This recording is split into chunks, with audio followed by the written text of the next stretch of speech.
चलो भाई आ जाओ, कहानी स्टार्ट करें।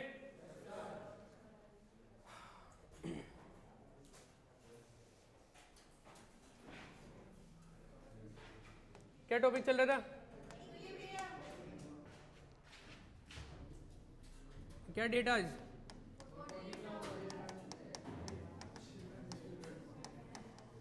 चिल्ड्रंस डे क्या आज? चैप्टर का नाम क्या है?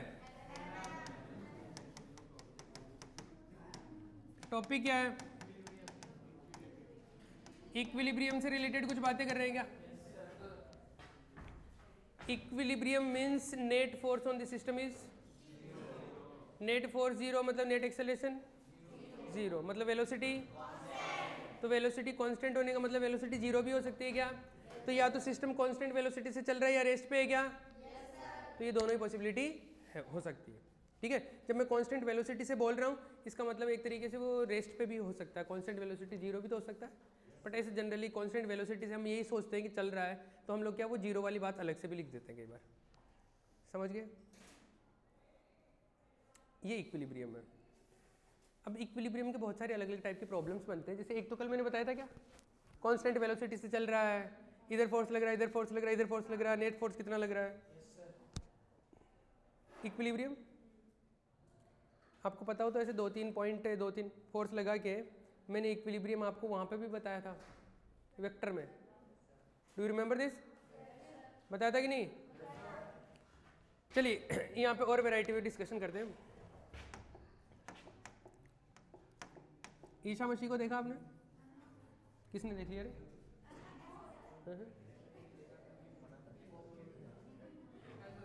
साक्षात भगवान के दर्शन करके आए हैं लोग यहाँ पे। कई लोगों ने देखा है, मैंने भी देखा है।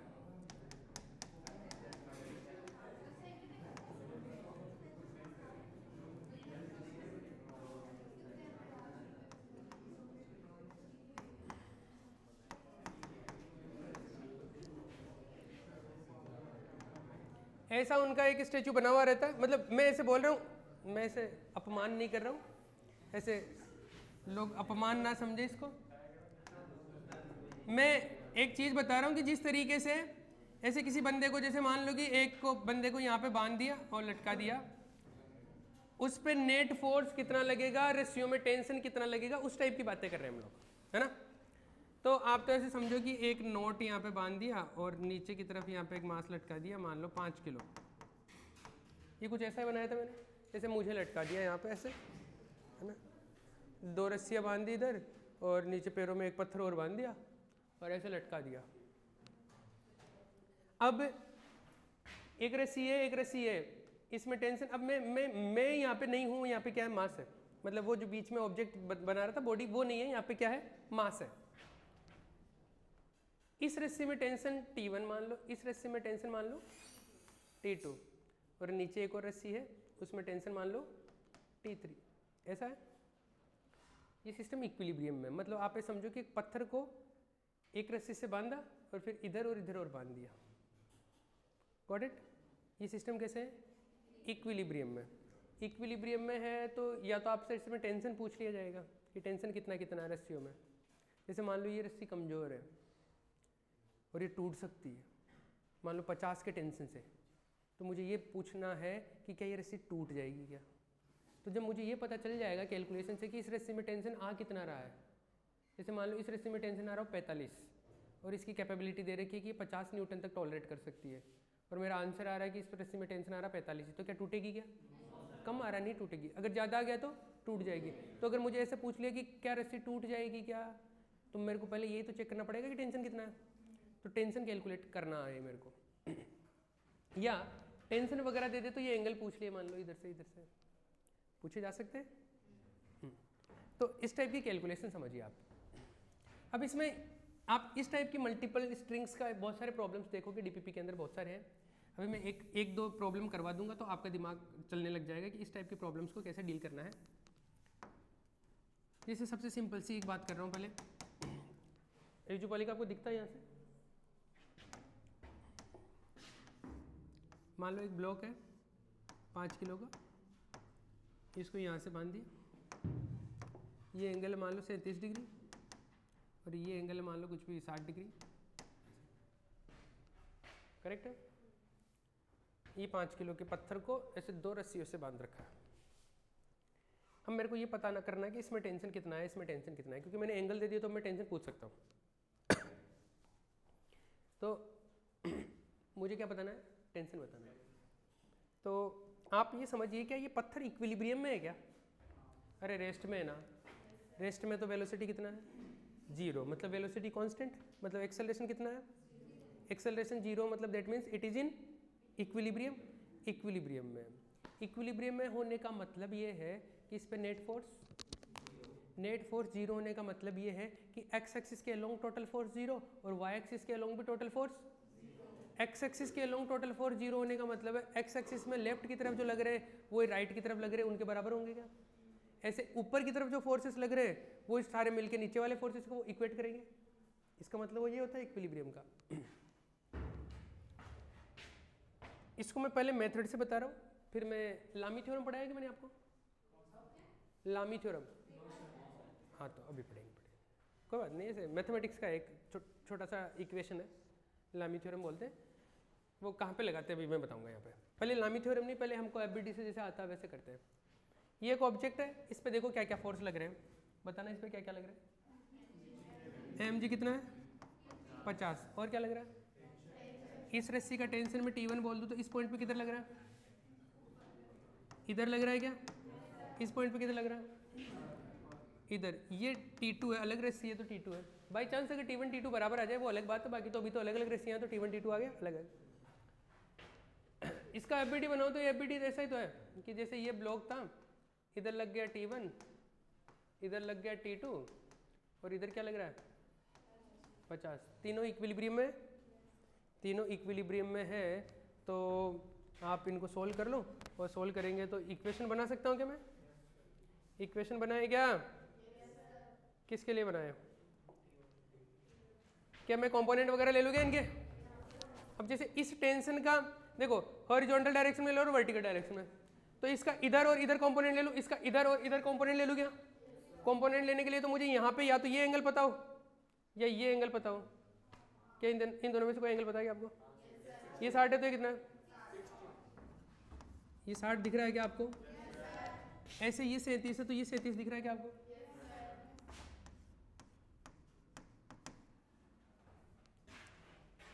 इस T1 का इधर कंपोनेंट देखो, T1 cos 60 और इधर क्या है, अच्छा इस T1 का एक कंपोनेंट ले लो T1 sin 60। ऐसे T2 इधर क्या आएगा, T2 cos 37 और इधर T2 sin 37। आपको ये चमका क्या? अब T1 T2 तो हट गए, हमने उसके कंपोनेंट लेके ब्रेक कर लिया। ऊपर की तरफ टोटल फोर्स कितना लग रहा है, ये प्लस ये, नीचे की तरफ टोटल कितना लग रहा है 50। इसका मतलब ये दोनों मिलके ही 50 के बराबर होंगे क्या। राइट की तरफ टोटल कितना लग रहा है T1 cos 60 और लेफ्ट की तरफ T2 cos 37। क्या T2 cos 37 T1 cos 60 के बराबर होगा क्या? Are you getting the point? ये तो इक्विलिब्रियम होगा। इक्विलिब्रियम का मतलब क्या है, यही तो है कि एक्स एक्सिस के along net force 0, Y axis के along net force 0, X axis के अलोंग नेट फोर्स 0 होने का मतलब लेफ्ट वाले राइट वाले के बराबर, और वर्टिकल डायरेक्शन में वाई एक्सिस के अलोंग नेट फोर्स 0 होने का मतलब है अपवर्ड वाले सारे फोर्स डाउनवर्ड वाले सारे फोर्सेस को इक्वेट कर देंगे। चलेगा? चलिए तो ये देखो 50 ये है,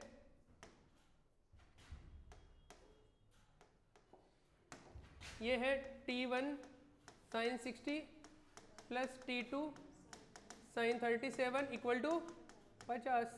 ये T1 √3/2 plus T2 4/3/5 equal to 50। चलेगा क्या? ये आ गया एक इक्वेशन T1 और T2 में। एक इक्वेशन और बनाएगा, एक इधर से बन जाएगा T1 cos 60 T2 cos 37।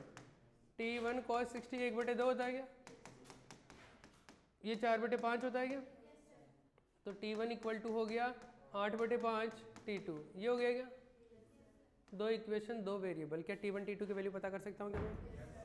जैसे एक का वैल्यू उठा के पुट कर लो, दूसरे में काम हो जाएगा अपना। कर ले क्या? नो कर सकते हैं ना? मैंने एंगल ए से ले लिया, एंगल में दूसरे तरीके से लेता तो थोड़ी चीज़ें आसान हो जाती क्या? तो वो तो अपने पर डिपेंड करता है कि हम एंगल किसी तरीके के भी आ सकते हैं, एक की वैल्यू उठा के दूसरे में पुट कर लो, अपना काम हो जाएगा। जैसे मैं T1 का वैल्यू उठा लूँ, फिजिक्स तो हो गया, अब तो मैथमेटिक्स है। जो समझने का काम था वो खत्म हो गया। इसमें कोई दिक्कत हो तो पहले बताओ मेरे को। नो पक्का? वाकई में कोई प्रॉब्लम नहीं है? अच्छा, इसी को भी मैं जैसे लामी थ्योरम बता रहा था अभी, तो उससे भी कर सकते हैं। लामी थ्योरम क्या होता है, कब लगाते हैं, उसकी बातें बताऊंगा, लेकिन पहले ये बताओ ये काम हो गया क्या? लामी थ्योरम तो कुछ स्पेसिफिक जगह पे लगती है, हर जगह पे नहीं लगती है, पर ज़्यादातर क्वेश्चंस में क्या होता है वो लामी थ्योरम वाली जैसी सिचुएशन दी हुई रहती है, इसलिए हम लामी थ्योरम को यूज करते हैं यहाँ पे। मैथमेटिक्स में एक थ्योरम होता है, उसको लामी थ्योरम बोलते हैं। तो पहले लामी थ्योरम से पहले मैं एक बार इसका वैल्यू पुट करके आंसर निकालता हूँ। T1 का वैल्यू कितना आएगा? अरे मैं 60 की जगह में 53 कर लूँ क्या? नहीं करूँगा मैं, ये रख दो आप। तो ये 8/5√3/2 ये T2 आ गया क्या? ये 3/5 T2 इक्वल टू 50 चलेगा? T2 कॉमन ले लेगा, ये कितना होगा? 4 हो गया क्या? अरे 5 आ गया क्या LCM? 5 मल्टीप्लाई होगा तो कितना हो जाएगा? 250 हो जाएगा क्या? और इधर कितना हो गया? 4√3 T2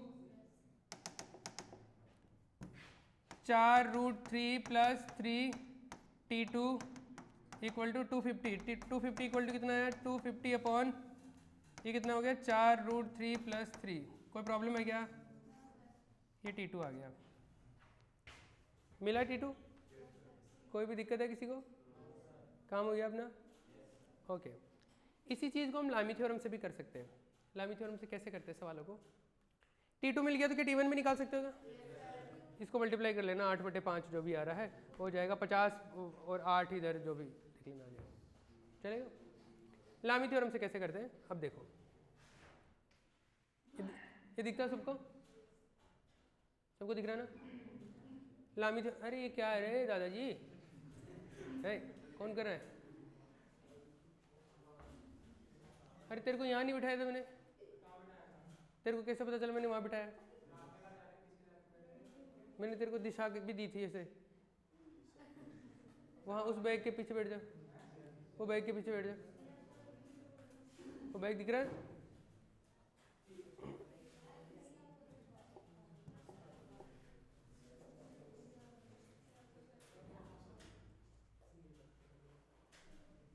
कंफर्टेबल?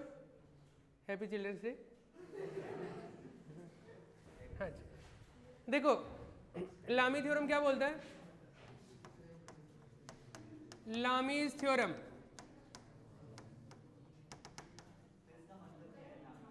आदमी है, आदमी मैथमेटिशियन है उसके नाम पे, ठीक है? जैसे पाइथागोरस है ना, हाँ जहाँ तक मुझे पता आदमी है मैंने इससे ज़्यादा कभी सोचा नहीं इसके बारे में, है ना? हाँ जी, तो ये मैथमेटिशियन होंगे शायद कोई, उनके नाम पे है। हाँ मैं श्योर नहीं हूँ इस बारे में, बट मुझे थ्योरम पता है। थ्योरम क्या बोलता है सुनो, अगर एक पॉइंट पे 3 फोर्स लग रहे हो, क्या लग रहे हो? और 3 फोर्स ऐसे लग रहे हो कि वो इक्विलिब्रियम बना रहे हो वहां पे, और को करंट फोर्सेस हो। को करंट का मतलब होता है एक ही पॉइंट से जाते हो, ऐसे कहीं पे वर्ड लिखा हुआ है को करंट। को करंट, को करंट का मतलब है एक ही पॉइंट से पास हो रहे हो। अगर एक ही पॉइंट से 3 फोर्सेस पास हो रहे हैं और वो क्या बना रहे हैं? इक्विलिब्रियम बना रहे हैं। जैसे मान लो कि एक है ये, एक है ये, एक है ये, इनके कोई भी नाम हो सकते हैं, A B C D, D तो नहीं होगा, ए बी सी तक होगा, चलेगा?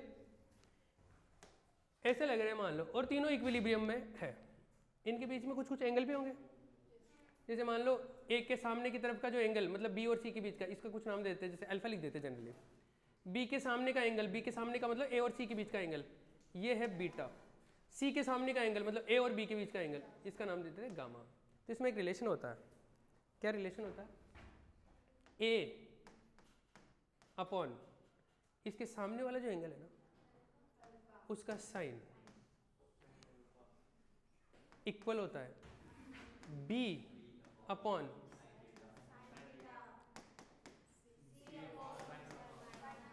अरे तुमको भी आता है ये मैंने बताया क्या? ये तो सबको आता है।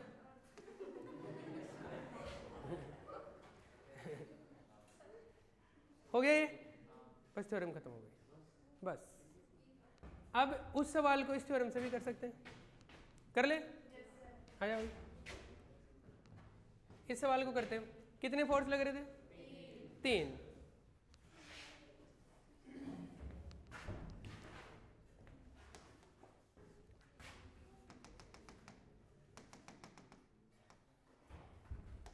ये ऑब्जेक्ट है, ऑब्जेक्ट पे एक फोर्स नीचे लग रहा है कि 50, एक इधर लग रहा है T1 और एक इधर लग रहा है कि T2। T1 T2 तो पता करना है। 3 फोर्स हो गए ए बी सी, जो भी आप जिसको भी ए मानना चाहो, जिसको बी मानना चाहो, जिसको सी मानना चाहो, उससे कोई फर्क नहीं पड़ रहा। एक पर्टिकुलर चीज पकड़ोगे, जैसे T2 पकड़ लिया, इसके सामने वाले एंगल से मतलब रहेगा फिर आपको। अब जैसे एंगल्स देखो, ये एंगल कितना है? 37। तो ये एंगल कितना हो गया? 90 + 37 हो गया क्या? चलेगा? ये एंगल कितना है? 60। तो ये कितना हो गया? 90 + 60 मतलब 150 हो गया क्या?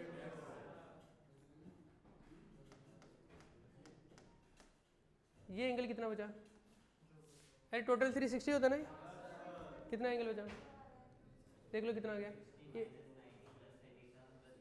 ये 240 प्लस ये 273 कितना हो गया? ये 277 हो गया क्या?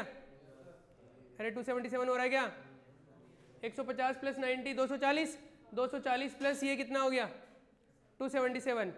तो 360 माइनस 277 ये आ गया क्या? तो ये कितना हो गया? 60 + 23 83 हो गया क्या? 83 हो गया। तो ये एंगल अपने पास में आ गया 83। चलेगा? अब देखो आंसर आएंगे। आप रखो, जैसे ये 50 लिया मैंने, 50 / साइन कितना? 83 equal to T1 upon sine ये कितना हो गया? 90 + 37। ऐसे लिख दूँ? क्योंकि वो आएगा तो फिर ऐसे ही ना, डायरेक्ट 127 का तो वैल्यू नहीं बताना अपने को कैलकुलेट करते टाइम, ऐसे मैंने इसलिए ऐसे लिख दिया। T2 upon sine 150।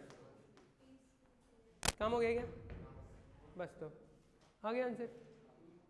इसको उठा लो। साइन 83 का वैल्यू पता है? ओ बहुत बुरा हुआ। साइन 83 का डायरेक्ट वैल्यू नहीं पता? डायरेक्ट नहीं पता तो कैसे कर सकते हम लोग?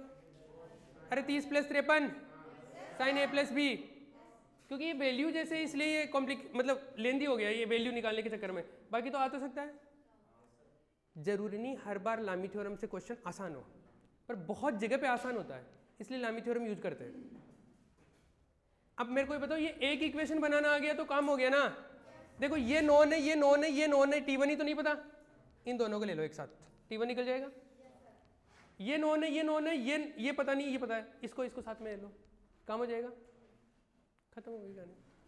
पूरा एंगल का ही तो काम है इसमें। इस तरीके से इसको कर सकते हैं। जैसे साइन 90 + 37 इसका वैल्यू निकाल सकता हूँ। साइन 90 + 37 cos 37 होता है क्या? cos 37 का वैल्यू आ जाएगा साइन 83। साइन 83 कितना होगा? 53 + 30। तो साइन 53 और 30 का A + B से, साइन A + B से कैलकुलेट करके निकाल सकते हैं। तो वो थोड़ा सा वैल्यू बड़ा मिलेगा, वो बड़ा इस तरीके से मिलेगा कुछ, तो इस टाइप की फॉर्म वो यहीं से मिलेगी। अरे समझे क्या? कोई प्रॉब्लम है? हाँ जी बोलिए। हाँ हाँ हाँ हाँ हाँ हाँ तो T2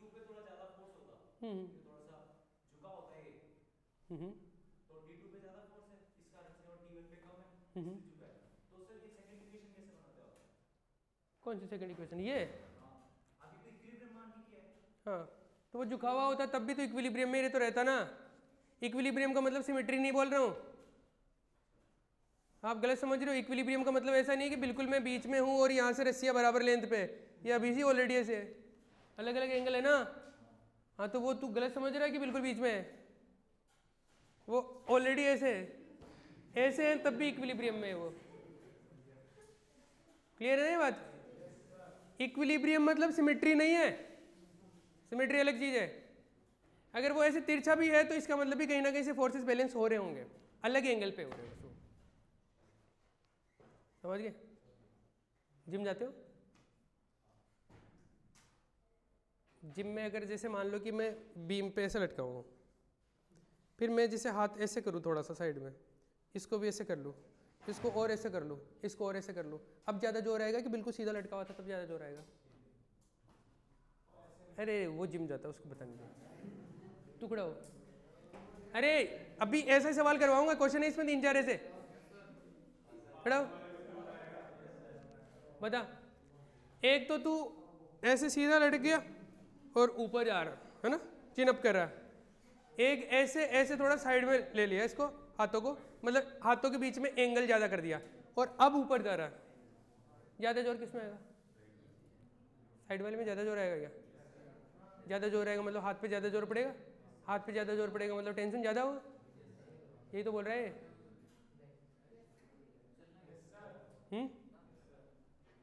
तू जाता है जिम? जिम जाता है?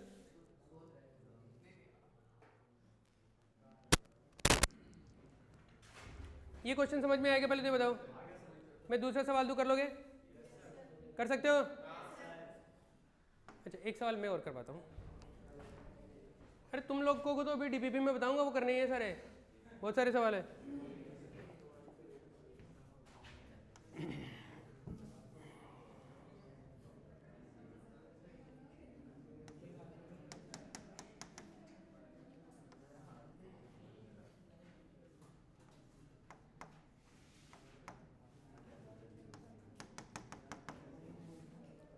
ऐसा है, एक रस्सी ऐसे थी, बच्चा बात मत करे, एक रस्सी ऐसे थी और एक रस्सी यहाँ पे बंधी हुई है, यहाँ पे नोट लगा हुआ है, यहाँ पे मास है। कई बार ऐसे हो जाता है, इसको ऐसे नहीं देने के बजाय ऐसे दे दूँ 5 किलो, तब भी एक ही बात है, वो नीचे तो लग रहा 50 ही तो है। जैसे पिछले वाले सवाल में मैंने पहले आपको बताया था कि ये 5 किलो में अलग से लगा दूँ नोट लगा के बीच में, वो लगाऊँ या ऐसे डायरेक्ट लगाऊँ, एक ही बात है क्या? ये तुम लोग समझ पा रहे हो? दिमाग तो है तुम में, ऐसा मेरा ख्याल है। अरे नहीं रे नहीं नहीं, ऐसे क्या?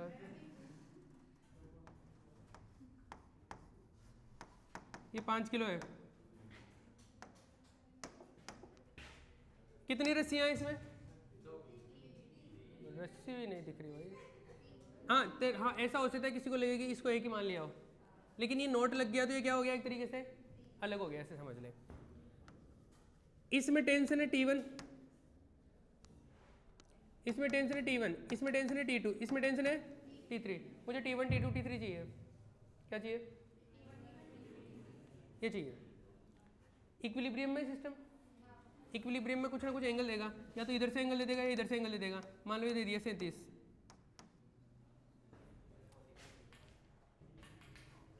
मैं लामी थ्योरम से भी कर सकता हूँ, मैं ऐसे भी कर सकता हूँ। कोई बता सकता है क्या मुझे? पहले तो किससे करें हम? ना लामी थ्योरम इसमें बाद में करेंगे, पहले मेथड आना चाहिए। जब फोर्सेस 3 से ज़्यादा होंगे ना तो फिर आपकी लामी थ्योरम खराब हो जाएगी, फिर गड़बड़ हो जाएगी। ऐसा नहीं कि फिर लामी थ्योरम नहीं लगा सकते, लगा सकते हैं, लेकिन जब 4 फोर्स आ गए तो पहले 4 से क्या करेंगे हम, कोई 2 को उठा के 1 बना के 3 बना लेंगे, फिर 4 से करना। मैंने ज़्यादा हो गया। अब सुनो, ये है T1, ये है T2, ये कितना है T3, ये एंगल 37 है तो ये एंगल कितना होगा? अरे हाँ 37 को तो 37 बोलते हैं, तो ऐसे कैसे? ये 37 हो गया क्या? अच्छा अब देखिए 3 फोर्स लग रहे हैं, 3 फोर्स लग रहे हैं तो इक्विलिब्रियम है, इक्विलिब्रियम है तो ये एक वाई एक्सिस मान लो, ये एक्स एक्सिस मान लो, ये तो अलोंग है क्या? ये भी अलोंग है क्या? ये बीच में पड़ रहा है तो इसके कंपोनेंट ले लो। इधर ऊपर कंपोनेंट क्या हो जाएगा? T1 साइन 37, और इधर क्या हो जाएगा? T1 cos 37। अब मेरे को बताओ T1 cos 37 किसके बराबर होगा? T2 equal to T1 cos 37, और cos 37 मतलब कितना होता है? 4/5, तो T2 इक्वल टू कितना हो गया? 4/5 T1। तो T1 या T2 में से एक भी चीज़ पता चल गई तो दूसरी चीज़ पता चल जाएगी। ओके, दूसरा इधर से T1 sin 37, T1 sin 37 किसके बराबर होगा? T1 sin 37, 37 कितना होता है? 3/5। ये भी मिल गया अपने को। ये लो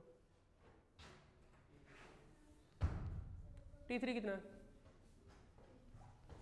इस नीचे वाले ब्लॉक का एफबीडी बना सकता हूँ क्या मैं? इधर 50 है, इधर कितना है? अरे T3 है ना, T3 50, T3 50 हो गया क्या? इसका मतलब T3 हमने कैलकुलेट कर लिया, T3 50 है। T1 निकल जाएगा यहाँ से, T3 50, ये 3/5, T1 ये कितना हो गया? 250/3। T1 मिल गया क्या? T1 मिल गया, T3 निकाल सकता हूँ, T2 भी निकाल सकता हूँ। T2 कितना आया? 4/5 T1, 250/3, ये कितने हो गए? 50, ये कितना हो गया? 200/3 आ गया क्या? ये हो गया T2। T3 भी निकाल सकते हैं क्या? T1 T3 आ गया, T2 आ गया, T3 आ तो गया सारे। क्लियर? ओके, ये चीज़ लामी थ्योरम से भी कर सकते हैं क्या?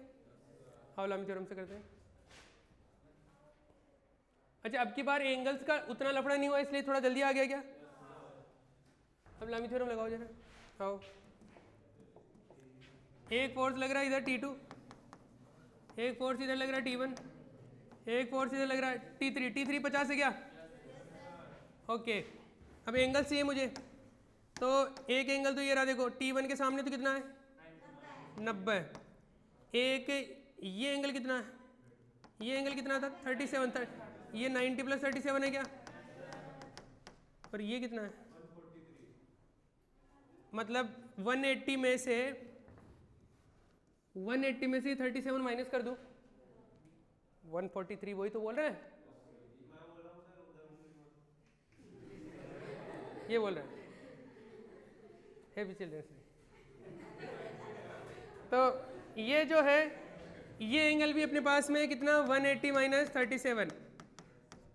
तीनों एंगल पता चल गए। हाँ, वो तो लामी थ्योरम लगाओ। देखो 50/sin 180 - 37 equal to T1 upon sin 90 equal to T2 upon sin 90 + 37। आ जाओ, एक इक्वेशन लिखिए, इसी इक्वेशन से सारे आ जाएंगे। अब इनमें से दो दो के ग्रुप बना लेते हैं, एक का कहीं ना कहीं वैल्यू पता होता है, दूसरे का नहीं पता होता। जैसे इधर देखो 50 sin 180 - थीटा, sin 180 - थीटा होता है cos थीटा, तो यहाँ पे cos 37 होगा क्या? हाँ सॉरी, sin 37, sin 180 - 37 कितना हो गया? sin 37। sin 37 कितना होता है? 3/5। चलेगा? इधर कितना है? T1, और ये कितना है? 1। T1 देखो कितना आ गया? 250/3। उधर देखो T1 कितना आया था? आ गया।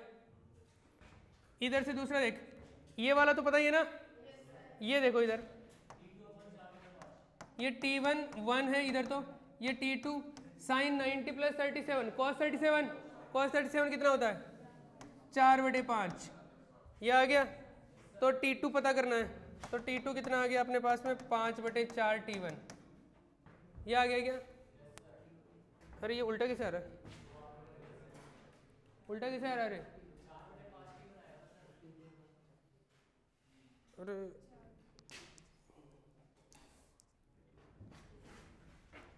T2 अपॉन sin 90 + 37, ये कितना हो गया? cos 37 हो गया ना। cos 37 कितना होता है?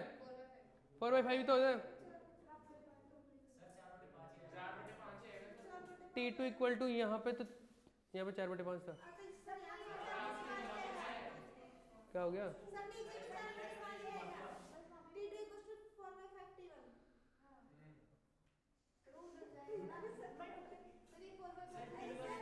अरे एक सेकेंड, हो, अरे ये T1 है, ऐसा ये गलत आया कि नहीं? आंसर ये बताओ, दोनों तरफ से सेम आंसर आ जाएंगे क्या? और यही तो चाहिए था अपने को। T1 है अपने पास में, T2 निकालना अपने को। जो कि हम पहले भी कर चुके हैं। मैं ये बता रहा हूँ कि किसी जगह पे लामी थ्योरम आपको इजी वे में आंसर दे सकती है, लेकिन कहीं कहीं पे ये टफ भी हो जाती है क्या?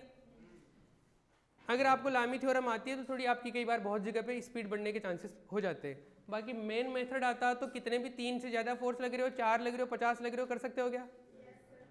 कोई प्रॉब्लम है? पक्का? ओके। अब जरूरी नहीं है कि टेंशन दिए हुए रहे हो, टेंशन पूछा जाए, हो सकता है टेंशन दे दे और क्या पूछ ले, एंगल वगैरह पूछ ले। तो आपको अगर मैथमेटिक्स सेट करना आता तो आप कर लेंगे। ओके। अभी जैसे मैं कुछ क्वेश्चन आपको इसमें बताऊं डीपीपी के, तो अभी 2-3 क्वेश्चन ट्राई करेंगे। हाँ जी सर।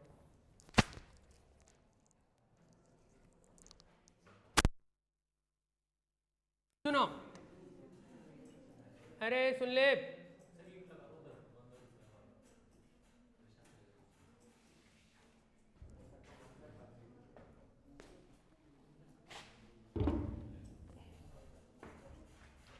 हाँ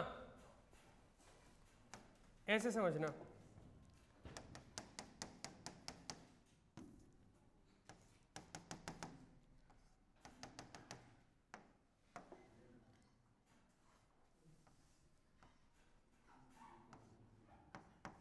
यहाँ पे m मास है, ऐसे समझ ले।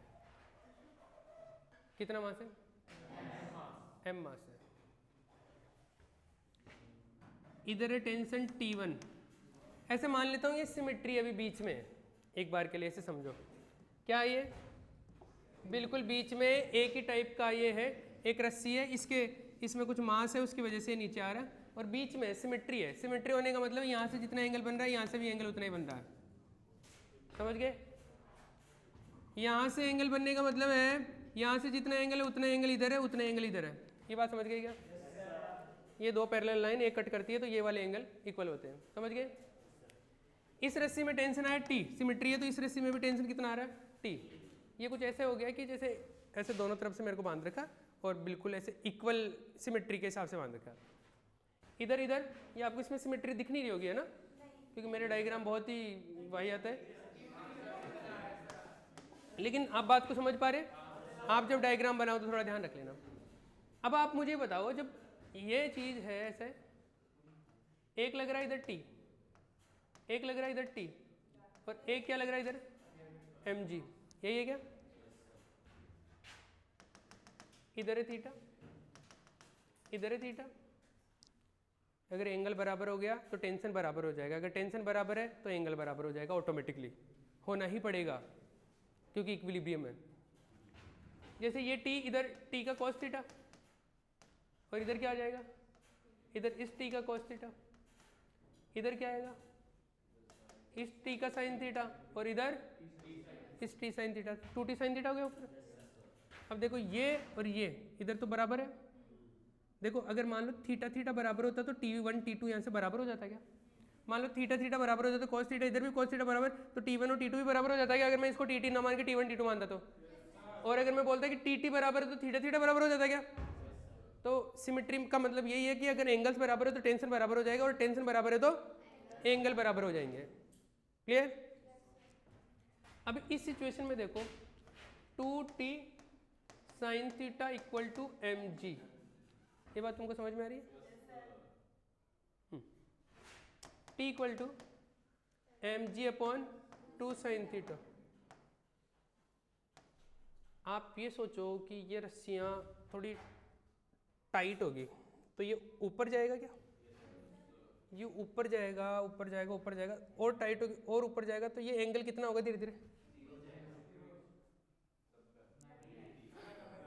दोबारा देखो, ये टाइट होगा, ये इधर खींचेगा तो ये ऊपर जाएगा क्या? ये ऊपर जाएगा तो ये धीरे धीरे ऐसे होगा क्या? अभी ऐसा है, धीरे धीरे ऐसे नहीं होगा क्या? तो ये एंगल कितना होगा धीरे धीरे? 90 नहीं होगा क्या? अभी मैं चिल्ड्रंस डे सेलिब्रेट कर दूंगा, ठीक से बता इसको। ये एंगल होगा 0, धीरे धीरे ये ऊपर जाएगा ऐसे, तो ये ऐसे होगा, तो ये एंगल तो कम होगा क्या? अरे ऊपर जाएगा, तुम लोग यार क्या कैसे लोग, नहीं समझ आ रहा क्या?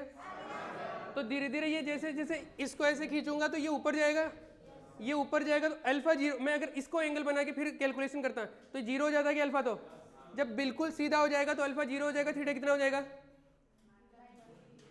थीटा कितना हो जाएगा, पक्का, कोई प्रॉब्लम कर सकते हैं। तो थीटा कितना कर दिया मैंने 90, थीटा क्या कर दिया 90, थीटा 90 कर दिया तो टी कितना हो गया mg/2। ऐसी सिचुएशन समझ में आ रही है कि आपको?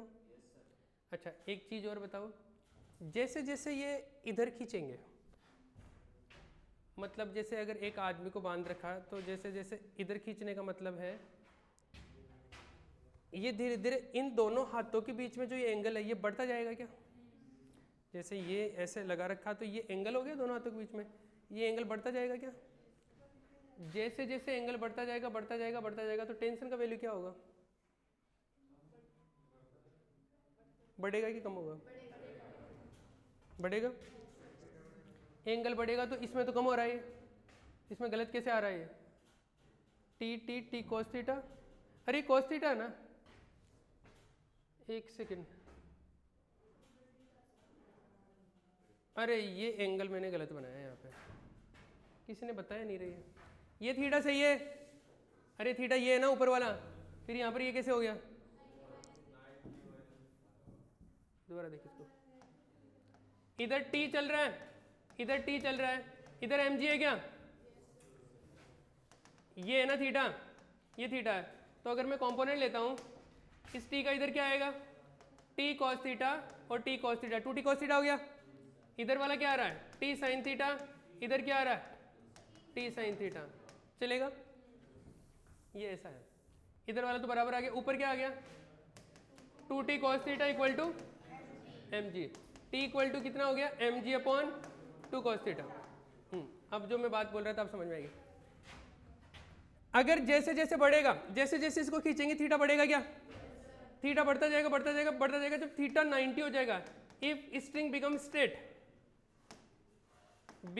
स्ट्रेट, सीधी हो गई अगर रस्सी, then what will happen, then theta will be 90 degree, theta 90 होगा तो cos 90, cos 90 अगर जीरो हो गया तो नीचे वाला टर्म जीरो, तो टेंशन कितना हो गया? तो टेंशन कितना लगाना पड़ेगा? बहुत ज्यादा टेंशन लगाना पड़ेगा। बात बढ़िया, रस्सी टूट जाएगी या इतना हम इनफाइनाइट कितना होता है, कितना भी लगा लो कम पड़ ही जाएगा क्या? जी बिल्कुल आ रहे हैं, इधर इधर टॉपिक खत्म करके आ रहा हूँ, 5 मिनट का है। हाँ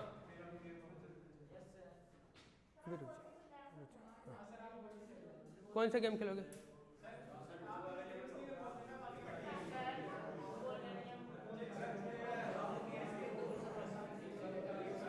क्वेश्चन, ये टी कितना हो गया? इनफाइनाइट, समझ गए क्या? इसका मतलब जब टी इनफाइनाइट कर दोगे तब जाके क्या होगी रस्सी स्ट्रेट हो पाएगी। तो अगर स्ट्रेट करना है तो टी कितना करना पड़ेगा? इनफाइनाइट करना पड़ेगा। ये बात समझ में आ गई? या एक और बात सुनो, जैसे जैसे ऐसे हाथ ऐसे रहेंगे, जैसे जैसे दूर जाएंगे, पहले ऐसे थे मान लो, अब जैसे जैसे दूर जाएंगे तो थीटा बढ़ता जाएगा कि दोनों हाथों के बीच में? दोनों हाथों के बीच में थीटा बढ़ता जाएगा बढ़ता जाएगा बढ़ता जाएगा बढ़ता जाएगा, थीटा बढ़ता जाएगा तो टेंशन भी क्या हो जाएगा? अरे थीटा बढ़ेगा तो थीटा बढ़ेगा तो 90 की तरफ जाएगा, ये 90 की तरफ जाएगा तो ये 0 की तरफ जाएगा, तो ये इन्फिनिटी की तरफ जा रहा है ना, तो कॉस का वैल्यू बढ़ रहा है तो टी का वैल्यू क्या होगा? बढ़ेगा। तुम लोग समझ रहे हो क्या? कॉस का वैल्यू नहीं बढ़ रहा, थीटा का वैल्यू बढ़ रहा है, तो कॉस का वैल्यू कम होता है, और कॉस का वैल्यू कम होता है तो टी का वैल्यू बढ़ेगा। तो जैसे जैसे हाथ इस तरीके से फैलेंगे ना, आपको ज्यादा हाथों पे वजन लगेगा, ठीक है? तो जैसे अगर आप जिम में जाते हो, एक एक्सरसाइज करते हो चिनअप वाली, ऐसे सीधे लटके हुए हो और ऊपर जा रहे हो बार बार, तो हाथों में टेंशन आ रहा है, आप हाथों को ऐसे और फैला लो। अगर आपको थोड़ा सा और मसल गेन करना है तो, मेरे को चीज़ें सारी पता है, मैंने बना भी रखी है। अगर हाथों को ऐसे कर लिया फिर ऊपर जा रहा हूँ तो हाथों में ज़्यादा टेंशन लगेगा क्या? बात समझ में आ रही है? तो ये टेंशन का वैल्यू ऐसे इंक्रीज हो सकता है। हाँ जी,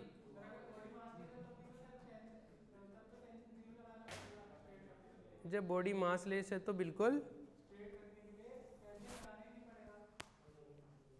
बहुत बढ़िया।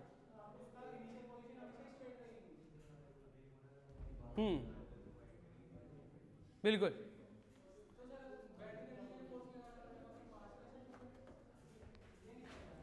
ये जो बच्चा बोल रहा है वो ये बात बोल रहा है, स्टार्टिंग के अंदर मैंने बताया था कि एक रस्सी है मास लेस है, ऐसे बांध रखा है, कपड़े सुखाने वाली रस्सी है, बिल्कुल बांध रखा है ऐसे, मास लेस है वो, उसमें एम को बैलेंस ही नहीं करना, एम है ही नहीं। हम रस्सी जब ले रहे हैं तो क्या लेके चल रहे हैं, मास लेस, इसीलिए वो मास अलग से बांधा है मैंने वहाँ पे। ये अलग से मास लगाने का पर्पज क्या था कि आपको ऐसा फील आए कि वो रस्सी का जैसे मास, अब मैं रस्सी का ही मास मान लेता तो आपको, आप बोलते मेरे को कि रस्सी का तो मास होता ही नहीं है, इसलिए मैंने अलग से लगा दिया। अभी आगे एक क्वेश्चन आएगा जिसमें रस्सी की जगह पे चेन लगा देंगे, तो फिर उसके मास की बात करेंगे, समझे? मैं कुछ क्वेश्चन बता रहा हूँ, ये क्वेश्चन करने हैं।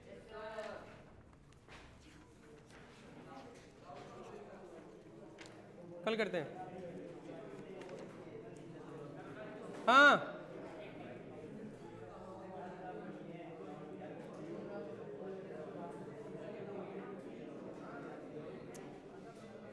क्वेश्चन नंबर, अरे साइलेंस, क्वेश्चन नंबर 37, नहीं 37, 67, क्वेश्चन नंबर 67, 68, 69, 70, 67 से लेके 70 तक, 67 से लेके 70 तक, फिर 88, 99, 101, 88, 99, 101, 103, 104, 105, 101 से लेके 105 तक, 115, 115, 117, 18, 19, 20, 117 से लेके 122 तक,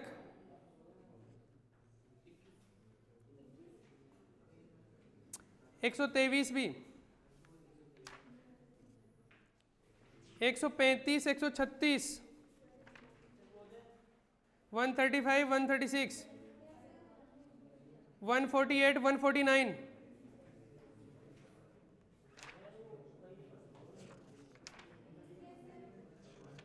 ये सारे क्वेश्चन अभी जो बताया ना, इसी बात पर है सारे।